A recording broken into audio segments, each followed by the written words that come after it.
السلام علیکم ورحمۃ اللہ وبرکاتہ۔ امید ہے دوستو تمام حضرات خیر و عافیت سے ہوں گے۔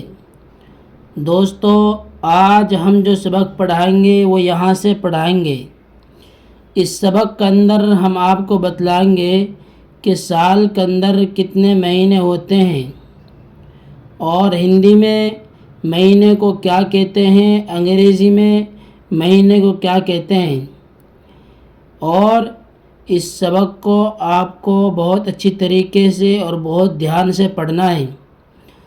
تو دوستو سبق شروع کرنے سے پہلے آپ سے ایک درخواست ہے کہ اگر آپ نے ابھی تک ہمارے اردو کریٹر چینل کو سبسکرائب نہیں کیا ہے تو ہمارے اس چینل کو سبسکرائب کریں اور بیل آئیکن بٹن کو دبائیں تاکہ ہر آنے والی ویڈیو آپ کے پاس سب سے پہلے پہنچ سکے۔ تو دوستو دیکھیے، ٹائم ضائع نہ کرتے ہوئے اپنے سبق شروع کرتے ہیں۔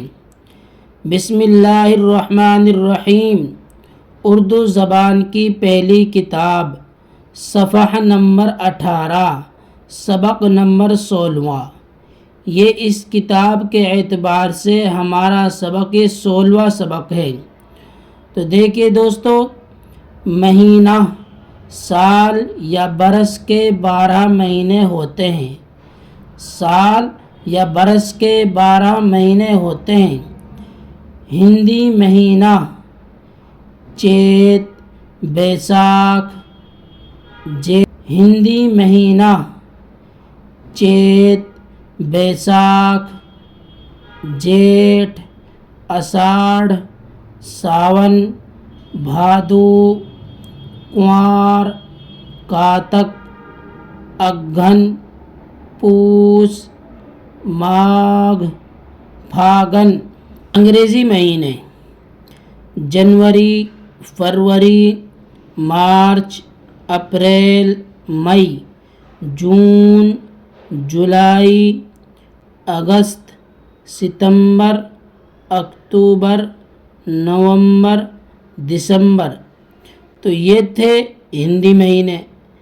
ان مہینوں کو آپ اگر بغیر دیکھے یاد کر لیں تو بہت اچھا ہے۔ یہ تو آپ کا یاد ہوں گے، اگر نہ ہوں یہ بھی یاد کر لیں۔ اب دیکھیے کہ کون سے مہینے میں کیا ہوتا ہے کیا نہیں ہوتا۔ پھاگن کے مہینے میں ہولی ہوتی ہے۔ پھاگن کے مہینے میں ہولی ہوتی ہے۔ دسمبر کی 25ویں کو بڑا دن ہوتا ہے۔ دسمبر کی 25ویں کو بڑا دن ہوتا ہے۔ ایک دفعہ مارچ اور ایک بار ستمبر کے مہینے میں دن رات برابر ہو جاتے ہیں۔ ایک دفعہ مارچ اور ایک بار ستمبر کے مہینے میں دن رات برابر ہو جاتے ہیں۔ ساون اور بھادو میں میگھ کی جھڑیاں لگتی ہیں۔ ساون اور بھادو میں میگھ کی جھڑیاں لگتی ہیں۔ پوس اور ماگھ میں کڑاکے کا جاڑا پڑتا ہے۔ پوس اور ماگھ میں کڑاکے کا جاڑا پڑتا ہے۔ جیٹھ اساڑھ میں سخت گرمی ہوتی ہے، لو چلتی ہے اور آندھیاں آتی ہیں۔ تو یہ سبق ہمارا آج کا ہو گیا یہاں سے یہاں تک۔